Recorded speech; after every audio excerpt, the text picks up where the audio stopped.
வணக்கம். இது அதிர்வின் இன்றைய பிரதான செய்திகள். முதலில் தலைப்புச் செய்திகள். கண்கவர் அழகில் புறக்கோட்டை மத்திய பேருந்து நிலையம். நாடாளுமன்ற கொடுப்பனவுகளை பகிரங்கப்படுத்திய அர்ச்சுனா எம்பி. வாழ்நாள் முழுவதும் உணவளித்த எஜமானின் உடலை சுமந்து சென்ற காளைகள். மன்னாரில் நெகிழ்ச்சியான சம்பவம் பதிவு. ஜனாதிபதியை கண்டால் பூனைக்குட்டிகளாக மாறும் எதிர்க்கட்சி. நாடாளுமன்றில் முன்வைக்கப்பட்ட விமர்சனம்.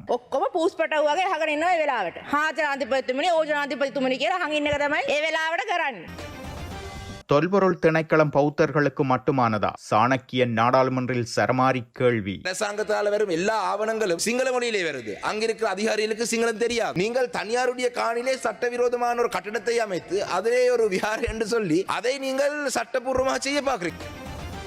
முடிவுக்கு வரும் காலக்கெடு. மஹிந்தவின் சொத்து விவரங்கள் வெளியாகுமா? வாழ்க்கை செலவு 300% அதிகரிப்பு. சம்பள உயர்வு எப்போது வழங்குவீர்கள்? நாடாளுமன்றில் நாமல் ராஜபக்ச. ජනාධිපතිවරයා පාර්ලිමේන්තුවේ මේක ආරක්ෂා කරනවා. ඔව් hina වෙන ඔක්කොමලගේ නාවට පස්සේ කාපු බවක් පේනවා. நீதி அமைச்சரை மன்னிப்பதாக அறிவித்த எதிர்க்கட்சி உறுப்பினர். திடீரென தீப்பற்றி எறிந்த தொடருந்து இயந்திரம். அதிகாரிகள் தீவிர விசாரணை. NDB வங்கி நிதி மோசடி. முகாமையாளர் உட்பட பலர் அதிரடியாக கைது. நாங்கள் ஒன்றுமே செய்யவில்லை. நீங்கள் வெட்கத்தில் தலைகுனிவீர்கள். இந்த அரசாங்கத்தில் கூட நீங்கள் வாயொலியில் சொல்கிறீர்கள் ஈரான் எங்களுடைய நட்பு நாடு என்று. நீங்கள் அமெரிக்காவுக்கும் மொசாடுக்கும் தான் உங்களுடைய மத்திய கிழக்கின் பொற்காலம். ஈரான் புனரமைப்பை தொடங்கலாம். ட்ரம்பின் திடீர் மனமாற்றம். பேச்சுவார்த்தை பலனளிக்கவில்லை என்றால் மீண்டும் போர். மிரட்டும் ட்ரம்ப். சற்று முன் பேசிய எதிர்க்கட்சி உள்ள ஒரு உறுப்பினர் கூறுகிறார் அஸ்வஸ்ம வஸ்வஸ் என்று கூறுகிறார். ஏழைகளுடைய அஸ்வசை பெறுகிறதுக்கு அவர்கள் நக்கல் நையாண்டி செய்கின்றார்கள். கடந்த காலத்தில் நாகப்பாம்பை காட்டி நாட்டை நாசம் செய்தவர்கள். தற்போதைய அரசாங்கத்தினால் கொழும்பு புறக்கோட்டை மத்திய பேருந்து நிலையம் புதுப்பிக்கப்பட்ட நிலையில் பொதுமக்கள் பயன்பாட்டிற்கு நேற்று கையளிக்கப்பட்டுள்ளது. இந்த நிகழ்வில் போக்குவரத்து மற்றும் நெடுஞ்சாலைகள் அமைச்சர் பிமல் ரத்நாயக்க, பிரதியமைச்சர் பிரசன்ன குணசேன, கொழும்பு மாநகர சபை மேயர் மற்றும் இலங்கை விமானப்படை தளபதி உள்ளிட்ட பல முக்கியஸ்தர்கள் கலந்து கொண்டனர். ஜனாதிபதியின் கிளீன் ஸ்ரீலங்கா வேலை திட்டத்தின் கீழ் முன்னெடுக்கப்பட்ட இந்த திட்டம் பொதுமக்களுக்கு மேம்பட்ட மற்றும் சௌகரியமான பேருந்து நிலைய வசதிகளை உருவாக்குவதை நோக்கமாக கொண்டதாகும். திட்டத்தின் முதற்கட்டத்தின் கீழ் பேருந்து நிலைய கட்டடங்கள் புனரமைக்கப்பட்டுள்ளதுடன் புதிய தகவல் மையம் நிறுவப்பட்டுள்ளது. அதேபோல் சுகாதார வசதிகள் மேம்படுத்தப்பட்டதுடன் பேருந்து நிலையத்தை சுற்றியுள்ள பகுதிகள் அழகுபடுத்தப்பட்டுள்ளன. இந்த பணிகளுக்காக இலங்கை விமானப்படை தனது பங்களிப்பை வழங்கியதாகவும் தெரிவிக்கப்படுகிறது. புதிய மாற்றங்களுடன் மக்கள் பாவனைக்காக கையளிக்கப்பட்டுள்ள இந்த மத்திய பேருந்து நிலையம் தினசரி பயணிகளுக்கு மேம்பட்ட சேவைகளை வழங்கும் என எதிர்பார்க்கப்படுகிறது. நாடாளுமன்ற உறுப்பினர் பெறும் வேதனம் மற்றும் கொடுப்பனவுகள் குறித்து பொதுமக்கள் அறிந்திருக்க வேண்டும் என்ற நோக்கில் நாடாளுமன்ற உறுப்பினர் ராமநாதன் அர்ச்சுனா தனது 2026 பங்குனி மாதத்திற்கான வேதன பட்டியலை பகிரங்கப்படுத்தியுள்ளார். அவர் வெளியிட்டுள்ள ஆவணத்தின்படி மார்ச் மாதத்திற்கான அவரது மொத்த வேதனம் மற்றும் கொடுப்பனவுகள் 4,15,169 ஆகும். இதிலிருந்து வருமான வரி, வீட்டு வாடகை, மின்சாரம் மற்றும் நீர் கட்டணங்கள் என மொத்தம் 19,308 ரூபாய் கழிக்கப்பட்ட நிலையில் அவரது வங்கிக் கணக்கில் 3,95,861 ரூபாய்கள் தேறிய வேதனமாக வைப்பிலிடப்பட்டுள்ளது. குறித்த வேதன விவரங்களின்படி மாதாந்த கொடுப்பனவாக 54,285 ரூபாயும், தொலைபேசி கொடுப்பனவுக்காக 50,000 ரூபாயும், போக்குவரத்து கொடுப்பனவுக்காக 15,000 ரூபாயும் வழங்கப்பட்டுள்ளன. அத்துடன் அலுவலக கொடுப்பனவுக்காக 1,00,000 ரூபாயும், எரிபொருள் கொடுப்பனவாக 1,79,707 ரூபாயும், அமர்வு கொடுப்பனவாக 15,000 ரூபாயும் உள்ளடங்கியுள்ளது. நாடாளுமன்ற உறுப்பினர்கள் அனைவரும் இவ்வாறான வேதனங்களையே பெறுகின்ற போதிலும் அதன் விவரங்கள் பொதுமக்களுக்கு தெரிவதில்லை என அர்ச்சுனா எம்பி குறிப்பிட்டுள்ளார். அரசியல்வாதிகளை விமர்சிப்பதற்கு முன்னர் பொதுமக்கள் இதுபோன்ற உண்மைத்தன்மைகளை சிந்தித்து பார்க்க வேண்டும் எனவும் வெளிப்படைத்தன்மை மிக முக்கியமானதெனவும் அவர் இதன்போது சுட்டிக்காட்டியுள்ளார். மன்னார் நறுவிலி குளத்தில் இடம்பெற்ற இறுதி ஊர்வலம் ஒன்றில் பூத உடலை காளைகள் சுமந்து சென்ற சம்பவம் பதிவாகியுள்ளது. குறித்த காளைகளின் எஜமான் இயற்கை எய்தியுள்ளார். தான் இறந்தால் தனது உடலை காளைகள் பூட்டிய தனது மாட்டு வண்டியிலேயே எடுத்து செல்ல வேண்டும் என்பது அவரது கோரிக்கையாக இருந்துள்ளது. இந்நிலையில் நேற்று முன்தினம் இடம்பெற்ற அவரது இறுதி ஊர்வலமானது அவரது விருப்பத்திற்கேற்றவாறு காளைகள் பூட்டிய வண்டிலில் இடம்பெற்றுள்ளமை குறிப்பிடத்தக்கது. நீதியமைச்சர் ஹர்ஷன நாணயக்காரவை மன்னிப்பதாக ஐக்கிய மக்கள் சக்தியின் நாடாளுமன்ற உறுப்பினர் அஜித் பி பெரேரா தெரிவித்துள்ளார். அண்மையில் நீதியமைச்சர் நாடாளுமன்றத்தில் அநாகரிகமாக நடந்து கொண்டதாக குறிப்பிட்டிருந்தார். நாடாளுமன்ற விவாதம் ஒன்றின் போது அமைச்சர் அநாகரிகமான முறையில் கைகளில் சைகை செய்து தம்மை இழிவுபடுத்தியதாக அவர் குறிப்பிட்டுள்ளார். எனினும் தாம் அந்த செயலை மன்னிப்பதாகவும் தமது சிறப்புரிமை மீறப்பட்டதாக செய்யப்பட்ட முறைப்பாட்டை மீளப் பெற்றுக் கொள்வதாகவும் அவர் குறிப்பிட்டுள்ளார். நீதி அமைச்சரை அவமரியாதை செய்ய தாம் விரும்பவில்லை என்றும் மேலும் பௌத்த மத கோட்பாடுகளுக்கு அமைய தாம் நீதி அமைச்சரை மன்னிப்பதாகவும் அவர் நாடாளுமன்றில் நேற்று தெரிவித்துள்ளார்.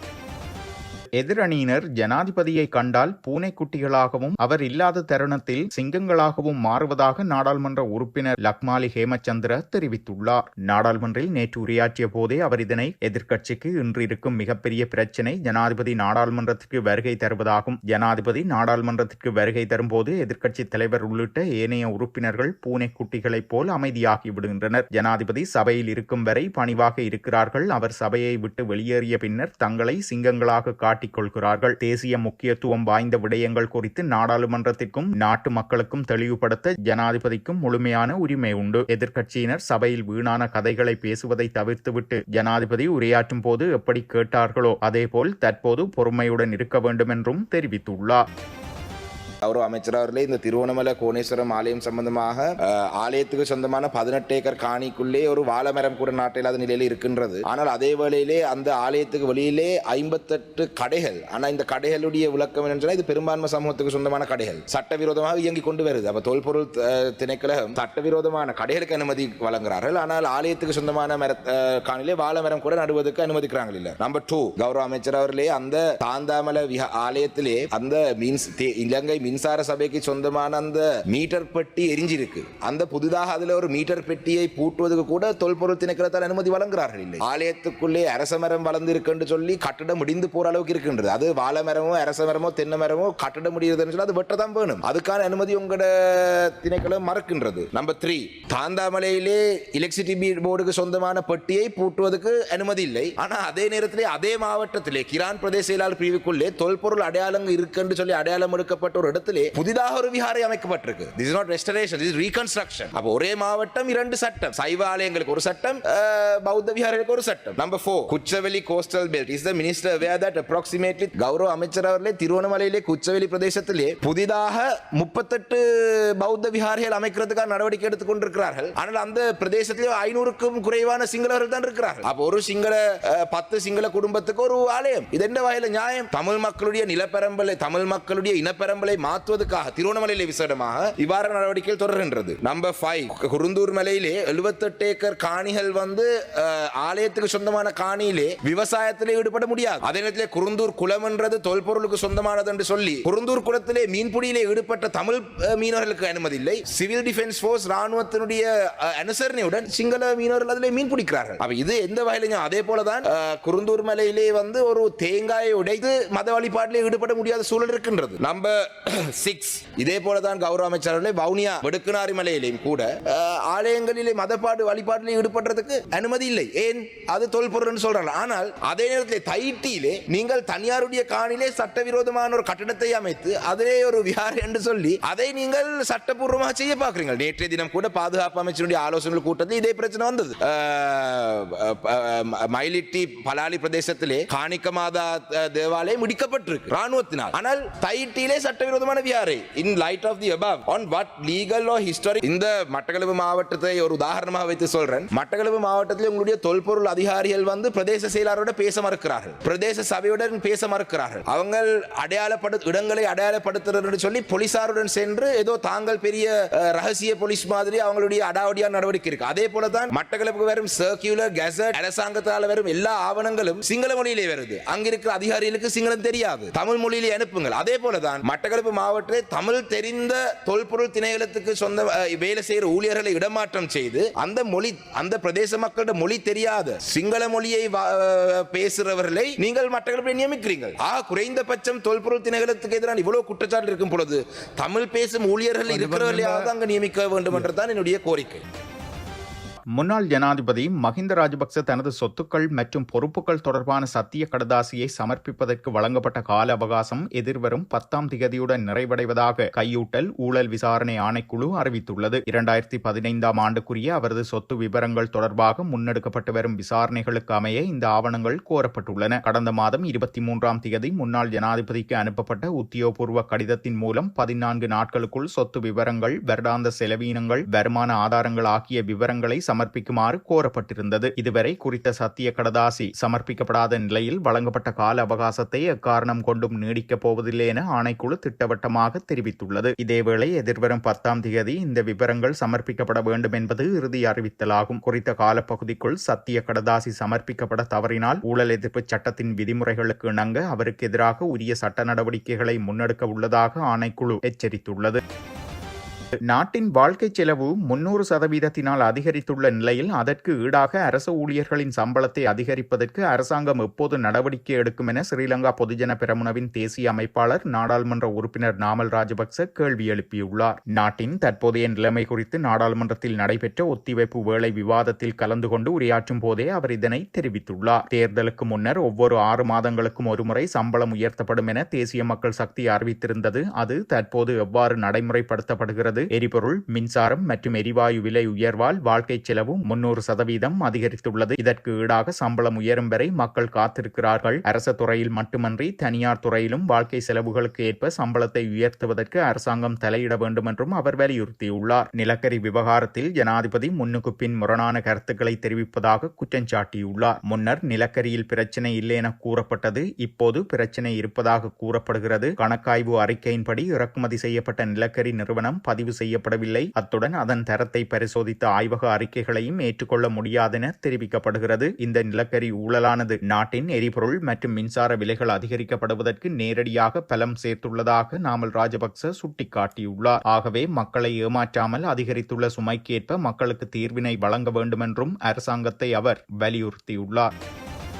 திருகோணமலை தொடருந்து நிலையத்தில் நிறுத்தி வைக்கப்பட்டிருந்த தொடருந்து என்ஜின் இயந்திரம் ஒன்று திடீரென தீப்பற்றி எரிந்துள்ளது. இதனை அவதானித்த தொடருந்து நிலைய ஊழியர்களும் பாதுகாப்பு பிரிவினரும் உடனடியாக செயற்பட்டு தீயை கட்டுக்குள் கொண்டுவர நடவடிக்கை எடுத்திருந்தனர். சுமார் 60 கோடி ரூபாய்க்கும் அதிகமான மதிப்புள்ள இயந்திரத்தில் திடீரென தீப்பரவியமைக்கான காரணம் இதுவரை தெரியவில்லை. தூர பகுதிகளில் இருந்து நிலையத்திற்கு வரும் தொடருந்துகளை நிலைய எல்லைக்குள் கொண்டு வந்து நிறுத்தும் பணிகளுக்காக பயன்படுத்தப்பட்டு வந்த இந்த இயந்திரம் நேற்று மதியம் கொழும்பிலிருந்து வந்த தொடருந்து பெட்டிகளை இடமாற்றும் பணியில் ஈடுபட்டு போது தீப்பரவல் ஏற்பட்டதாக தெரிவிக்கப்படுகிறது. இதேவேளை மின்கசிவு காரணமாக இந்த விபத்து ஏற்பட்டிருக்கலாம் என முதற்கட்டமாக சந்தேகிக்கப்படும் நிலையில் தொடருந்து திணைக்களத்தின் தொழில்நுட்ப குழுவினர் இதுகுறித்து தீவிர விசாரணைகளை முன்னெடுத்து வருகின்றனர்.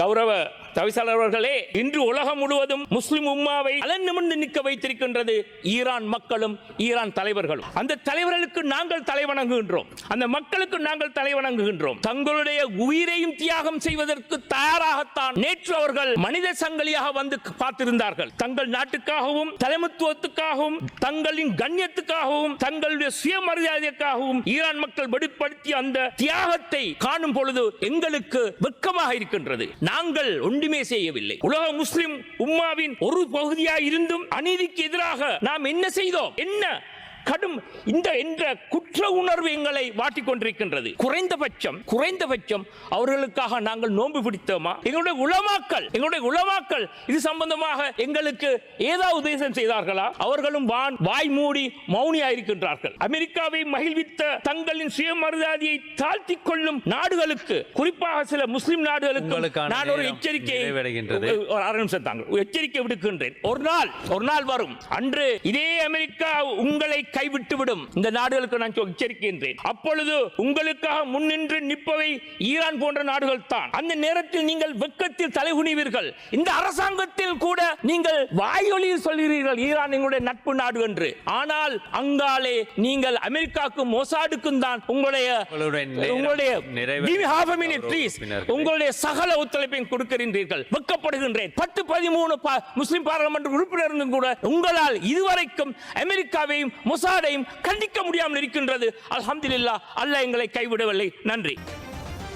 உலக அமைதிக்கு ஒரு மகத்தான நாள், அது நடக்க வேண்டும் என ஈரான் விரும்புகிறது என அமெரிக்க ஜனாதிபதி டொனால்ட் ட்ரம்ப் தெரிவித்துள்ளார். இது தொடர்பில் அவர் வெளியிட்டுள்ள சமூக ஊடக பதிவில், உலக அமைதிக்கு இது ஒரு மகத்தான நாள், அது நடக்க வேண்டும் என ஈரான் விரும்புகிறது. அவர்களுக்கு போதுமென்றாகிவிட்டது. அதே போலவே மற்ற அனைவர்களுக்கும் அப்படித்தான். ஹார்முஸ் நீரிணையில் போக்குவரத்தை அதிகரிக்க அமெரிக்கா உதவும். கூடுதலான நேர்மறையான நடவடிக்கைகள் இருக்கும். பெரும் பணம் ஈட்டப்படும். ஈரான் புனரமைப்பு பணிகளை ஆரம்பிக்கலாம். நாங்கள் எல்லா விதமான பொருட்களையும் ஏற்றிக்கொண்டு எல்லாம் நல்லபடியாக நடப்பதை உறுதி செய்வதற்காக அங்கேயே காத்திருப்போம். அது நடக்கும் என்று நான் நம்பிக்கையுடன் உணர்கிறேன். அமெரிக்காவில் நாம் அனுபவிப்பதைப் போலவே இது மத்திய கிழக்கின் பொற்காலமாக இருக்கலாம் என்று குறிப்பிட்டுள்ளார். கடந்த மாதத்திலிருந்து இடம்பெற்று வந்த அமெரிக்க ஈரானிய போர் பதற்றங்களுக்கு மத்தியில் அமெரிக்கா கடுமையான எச்சரிக்கைகளையும் அச்சுறுத்தல்களையும் விடுத்து வந்திருந்தது. இந்நிலையில் நேற்றைய தினம் ஈரான் தற்காலிகமான போர் நிறுத்தம் குறித்து அறிவித்த நிலையில் ட்ரம்ப் இந்த பதிவை இட்டுள்ளார். எனினும் ஈரான் போர் நிறுத்தம் நல்லதுதான், ஆனால் முழுமையான ஒப்பந்தம் குறித்த பேச்சுவார்த்தைகள் பலனளிக்கவில்லை என்றால் அமெரிக்கா மீண்டும் போருக்கு திரும்பும் என டொனால்ட் ட்ரம்ப் தெரிவித்துள்ளமையும் குறிப்பிடத்தக்கது.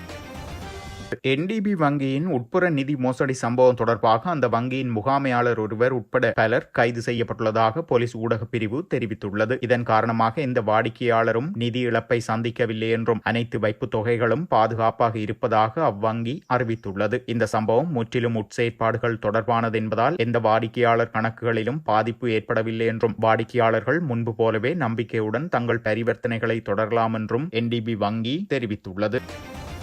கடந்த காலத்திலே எமது நாட்டை படு பாதாளத்துக்கு கொண்டு சென்று பொருளாதாரத்தை முற்றுமுழுதாக அளித்திருந்தார்கள். நாட்டினுடைய வளங்களை குறைந்த விலைகளுக்கு வெளிநாடுகளுக்கு விற்பனை செய்திருந்தார்கள். ஆனால் எங்கள் ஆட்சியை நாங்கள் கொண்டு வந்த பின்பு நாட்டிலே ஊழலை இல்லாமல் செய்து நேர்மையான ஆட்சியின் மூலமாக நாட்டிலே பொருளாதாரத்தை கட்டங்கட்டமாக நாங்கள் கட்டியெழுப்பி கொண்டு வந்து கொண்டிருந்தோம்.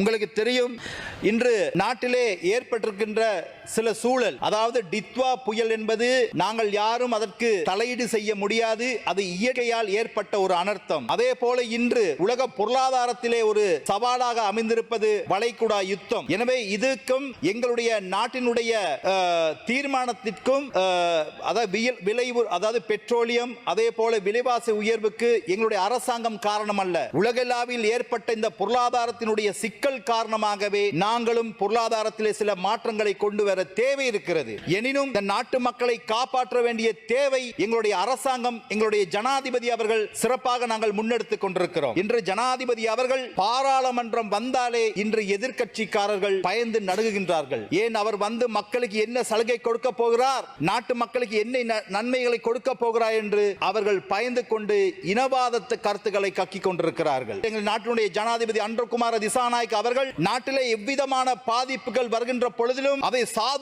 சாதுர்தியமாக முகம் கொடுத்து அதை கையாண்டு நாட்டை சிறப்பான ஒரு நிலைக்கு கொண்டு செல்கின்ற ஒரு தலைவன் எமக்கு கிடைத்திருப்பது எமக்கு மாத்திரமல்ல, இன்று முழு நாட்டுக்கும் ஒரு நன்மை பயக்கிற விடயமாக இருக்கிறது. இன்று உலக நாடுகள் இவருடைய செயல்பாட்டை மெச்சுகின்றன. இன்று உலகத்திலே பேசப்படுகின்ற தலைவராக இவர் மாறி இருக்கிற பொழுது சற்று முன் பேசிய எதிர்க்கட்சி உள்ள ஒரு உறுப்பினர் கூறுகிறார், அஸ்வஸ் என்று கூறுகிறார். அவர்கள் பல நிறுவனங்களுக்கு உரிமையாளர்கள். ஏழைகளுடைய அஸ்வஸை பெறுகிறதுக்கு அவர்கள் நையாண்டி செய்கின்றார்கள். எனவே நான் கூறுகிறேன், கடந்த காலத்தில் நாகப்பாம்பை காட்டி நாட்டை நாசம் செய்தவர்கள் இன்று எங்களுடைய ஆட்சியை பார்த்து குறை சொல்வதற்கு எந்த அருகதையும் இல்லை என்பதை நான் கூறிக்கொள்ள விரும்புகிறேன் தலைமை தாங்கும் முதல்வர் அவர்களே. அது மட்டுமல்லாது இன்று எங்களுடைய ஜனாதிபதியின் அறிவிப்பின் ஊடாக இன்று இந்த நாட்டிலே வறுமை கோட்டிற்கு கீழ் இருக்கும் அஸ்வஸ்ம பெறுகின்ற குடும்பங்களுக்கு 10,000 ரூபாய் கொடுப்பனவு 15,000 ரூபாய் வரை உயர்த்தப்பட்டிருக்கிறது. அது மட்டுமல்லாது 17,500 ரூபாய் கொடுப்பனவு 25,000 ரூபாய் வரை உயர்த்தப்பட்டிருக்கிறது. எனவே நாட்டு மக்கள் தெளிவாக இருக்கிறார்கள். இன்று எதிர்க்கட்சிக்கு இன்று அறிவு குன்றி இருக்கிறது. இன்று நாட்டு மக்கள் அதைவிட இன்று தெளிவாக இருக்கிறார்கள். எனவே இவர்கள் கூறும் எந்த கருத்துக்களும் நாட்டு மக்கள் ஏற்றுக்கொள்ள மாட்டார்கள். எனவே நாட்டு மக்கள் எப்பயும் புத்தி கூர்மையோடு இருக்கிறார்கள். எனவே எங்களுடைய ஆட்சி மக்களுக்கான ஆட்சி, எமது சேவை மக்களுக்கான சேவை. எனவே நாங்கள் எந்த எதிர்ப்பு வந்தாலும் எந்த இடையூறு வந்தாலும் நாட்டை முன்னேற்றுவதற்காக முன்னோக்கி செல்வோம் என்று கூறிக்கொண்டு விடைபெறுகின்றேன். நன்றி, வணக்கம். இத்துடன் செய்திகள் நிறைவடைகின்றன. மறக்காமல் அதிர்வு சேனலை லைக் மற்றும் சப்ஸ்கிரைப் செய்து கொள்ளுங்கள்.